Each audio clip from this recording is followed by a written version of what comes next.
morning, ma'am! Ba't ang laki ng tiyan mo, Samantha? Buntis mo ako, ma'am! Hello, ma'am! Sko, ano nangyari sa mga estudyante ko? Lo, blessing kaya to, ma'am. Blessing? Nauna pa kayo sa akin, ha? Okay, nagets niyo ba? Ano yung maingay na yon? Ma'am, sorry po. Lumabas na kasi yung anak ko, eh. Tama na, baby. Ma'am, nawawala yung anak ko! Iniwan ko lang kanina dito, eh. Ilabas niyo na! Ang kit-kit mo? Hoy! Balik pa sa akin, anak ko! Anak mo pala to? O, salo! Yung bata! Be, may gatas ka pa dyan? Naubusan na ako eh. Ay, Be, bumili ka! Ano, pati gatas ng anak ko, ubusin mo din? Gamot mo naman? Ang pangit naman ng anak mo. Aba, ano sabi mo? Che, TikTok muna ako. Uy, Be, puro ka TikTok dyan. Yung anak mo, lumabas na ng room. Baka malaglag yung sa hagdan. Halaan mo, para matuto siya. Hala, walang kwentang nanay to. Nay, alis lang ako sige anak. Iniwan niya phone niya. Ano kayang pinag-uusapan nila dito? Mga walang iya kayo. Humanda kayo sa akin. A few moments later. Bakit niyo po kami pinatawag, Nay? Kung hindi ko makikita yung phone ni Kyle, hindi ko malalaman pinagsasabi niyo sa akin. Lagot tayo, ate. Kung san-san mo kasi nilalagay phone mo, Kyle. Nakalimutan ko eh. Mag-umpisa tayo sa'yo, Kyle. Anay, puro na lang itlog at hotdog niluluto ni nanay. Mas masarap pa magluto yung kapitbahay natin. Sige, next time, ipagluluto kita na sinigang na hotdog. O ikaw, Brianna. Alam niyo bang nagalit sa akin si nanay kasi dati with high honors ako, diba? Tapos ngayon with honors na lang. Siya nga bagsak nung high school eh. Oo, bagsak ako. Pero top 1 ako ng kinder. Kevin? Wala akong sinasabi Grabe talaga si nanay. Umaga pa lang galit na siya. Tapos utos pa siya ng utos. Bawal ba magpahinga sa bahay na to? Grabe. Wow, wala ka palang sinasabi At ikaw, Scarlett? Yes, Nay. Mga be, alam niyo bang galit na galit sa akin si nanay dahil daw nag-boyfriend ako na maaga? Siya nga maagang nabuntis Di naman ako naggalit sa kanya. May problema ka ba sa maagang nabuntis? Wala akong problema, Nay. Idol nga kita Ha? Anong idol? Buntis din ako. Uy, Scarlett, di ba ex-boyfriend mo yung bago ni Samantha? Samantha, tinraidor mo ko. Hi, Scarlett! Sabay na tayo mag-review. Sino ka? Lu, ako to, si Michael. Kaklase mo ako, di ba? Alam ko lahat ng sagot sa exam. Talaga ba? Sige na nga, turuan mo ako dito. Yes! Sabi tayo magiging perfect! Uy, sarap niyan Oh, mag-isa ka lang? Oo. Wala naman akong kaibigan dito Ako, pwede ba ako maging friend? Boyfriend? Ha? Ayan ka na naman Joke lang, ito naman. Kain na nga tayo. Oh, Scarlett, ano yan? Ba't ka na kasi mangot? Bagsak kasi ako sa quiz kanina. Naku, okay lang yan. Ako nga, araw-araw bagsak sa'yo Ha? Ano sabi mo? Sabi ko, smile ka na kasi pasado ka naman sa akin. Alis na ako, pasok na ako Baliw! Ay, umuulan pa! Mga gamit ko! Ayan, di ka kasi nagdadala ng payong. Pag ikaw nagkasakit pasalamat ka, nandito ako. Michael, ba't nandito ka pa? Hatid na kita sa bahay niyo, baka mapano ka pa. Gusto ko safe ka makauwi. Lo, sige na nga. Go na, Scarlett? Michael? Ship ko kayo. You may kiss the bride. Mag-kiss na kayo. Anong kiss? Lo, parang di gusto. Dalian yan, nakis mo na sa noo.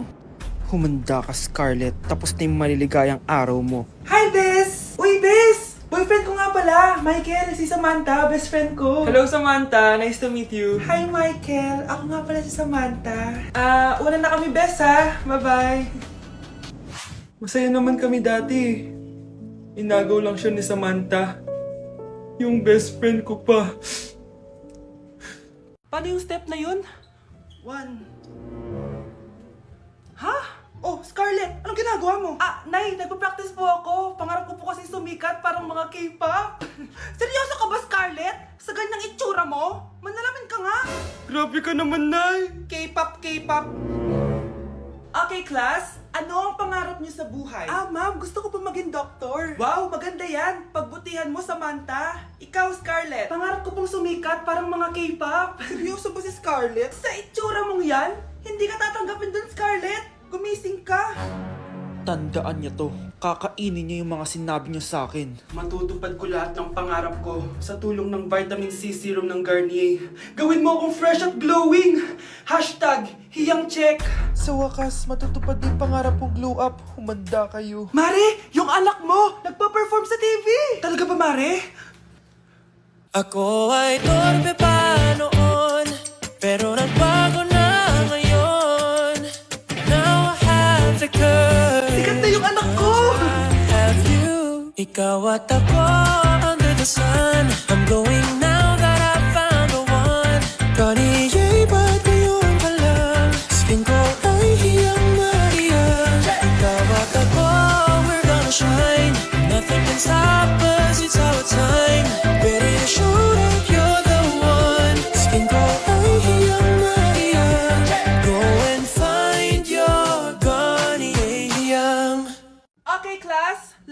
5 minutes.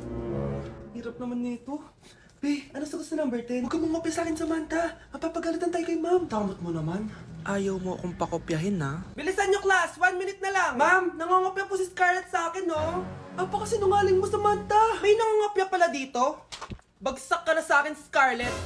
Apakasama talaga ng ugali mo, Samantha. Nay! O anak, anyari sa'yo? Binagsak ako ng teacher ko. Naniwala kasi siya kay Samantha na nangopya daw ako. Totoo ba yun, Scarlett? Hindi, Nay. Siya talaga yung nangopya sa akin. Walang iya yan, ah! Humanda siya sa akin! Tara, anak! A few moments later. Ma'am, bakit niyo po kami pinatawag dito? Eh, kasi yung anak mo, sinungaling. Siya naman talaga yung nangopya kay Scarlett eh. Hindi po totoo yan. Para malaman natin kung sino nagsasabi ng totoo sa inyong dalawa, mag-quiz na lang kayo ulit.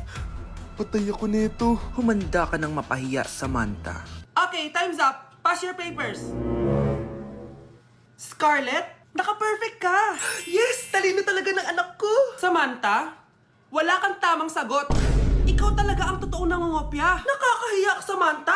Humanda ka sa akin sa bahay. Tara! Huwag po, Nay! At dahil maraming hindi nakasagot ng full name ko, iibahin ko yung mga tanong. Salamat naman. Number 1, 2 plus 2. Yes, may tamang sagot na ako. Number 2, what is the powerhouse of the cell? Ang dali naman. Makaka-perfect ako. Number 3, ano yung pangalan ng crush ko nung elementary pa ako? Ano na naman yan? Kung nakikinig talaga kayo, alam nyo kung sino yung crush ko. Aba ma'am, akala bang iibahin may mga tanong? Bakit may mga ganyang tanong na naman? Malamang, para makasigurado ako na nakikinig talaga kayo. Wala namang may paki kung sino naging crush mo na elementary ka, ma'am. Wala namang may alam yan eh. Ma'am, alam ko po kasi sino yung crush nyo. Nakikinig po ako sa kwento mo. Buti pa si Michael, nakikinig. Di kagaya ng iba dyan. Sige, perfect ka na, Michael. Yes! Makinig din kasi kayo sa kwento ni ma'am. Number 4, sino yung pinsan ng kapatid ng lola ko na tita ng mama ko na pamangkin na ate ko? Bagsak na naman ako! Uy, be, gala naman tayo minsan. Punta tayo Tagaytay. True, be. Ang ganda ng bagong bukas na coffee shop doon. Ang sarap mag-story. Tara na, pwede ako bukas. Tara na, mga 5:30 AM kita na tayo sa bus station, ha? Baka drawing na naman to, ha? Matutuloy yan, be. Nakapag-alarm na nga ako, eh. Gigising ako, promise. Nasaan na ba yung mga yun? 6 AM na! Oh, alas na tong bus papuntang Tagaytay, ha? Puro kayo drawing, ha? Teka lang. Ito ba yun? Ano ba yan, be? Bakit ka tumatawag? Ano na, be? 6 AM na. Akala ko mapupunta na Tagaytay. Hindi ako pinayagan, eh. Sorry, be. Hindi ka pinayagan o tinatamad ka lang? Baka gusto mo sabihin ko sa nanay mo na 3 subject yung bagsak mo. Ito na nga, be. Maliligo na ako. Wait mo lang ako, ha? Ay, yung isa pa. Hello, be. Hindi ako makakapunta. May sakit ako, eh. Sakit. Lalong lalala yung sakit mo, be, kapag nalaman ng nanay mo na boyfriend mo yung anak ng kaaway niya. Ay, be, magaling na pala ako. Nakakalakad na ako. 5 minutes nandyan na ako, ha. Madali lang pala kayo kausap, eh. Let's go, Tagaytay! Bakit absent ka kahapon, Scarlett? Ma'am, nagkasakit po kasi ako. Nagkasakit? Tinatamad lang yan, ma'am. Papansin talaga tong si Samantha. Nasaan yung ebidensya mo na nagkasakit ka? Meron po akong excuse letter, ma'am. Ay, excuse letter lang? Nasaan yung medical certificate mo? Medical certificate, ma'am? Hindi naman po pumunta ng doktor. Oh, paano ko malalaman na totoong nagkasakit ka? Ito po, ma'am, yung chat namin ng nanay ko. Ito po, ma'am, picture po ng thermometer na ginamit ko. Sus, kinuha mo lang yun sa internet eh. Papansin ka? Kulang sa pansin eh. Ay, hindi ko tatanggapin yan, be. Hindi kita i-excuse. Dapat medical certificate yung ibigay mo sa akin. Aba, ma'am, kailangan ka pang nagkakasakit, may medical certificate agad? Paano kung masakit lang yung katawan? Paano kung masakit lang yung puson? Kailangan mo agad ng doktor? Hindi kami mayaman, ma'am. Nay, gusto ko daw makilala ng jowa ko. Sige anak, papasukin mo. Sige, Nay. Babe, pasok ka. Halika kayo, kumain muna kayo. Babe, kain ka na. Anong pangalan mo, iho? Anak, hindi ba ito nagsasalita? Baka nahihiya lang yan, Nay. Ikaw talaga, babe. Sige, kain na kayo.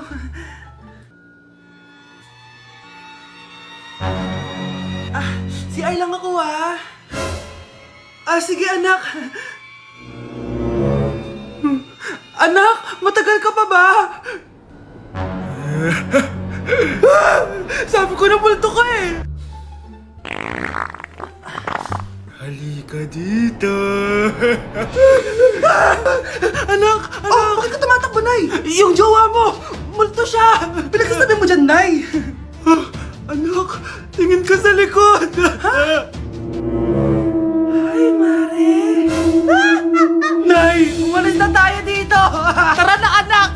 A few moments later. Ang galing natin, Nay! Naloko natin sila! May bago na tayong bahay, anak! Ah, Nay! Sino yun?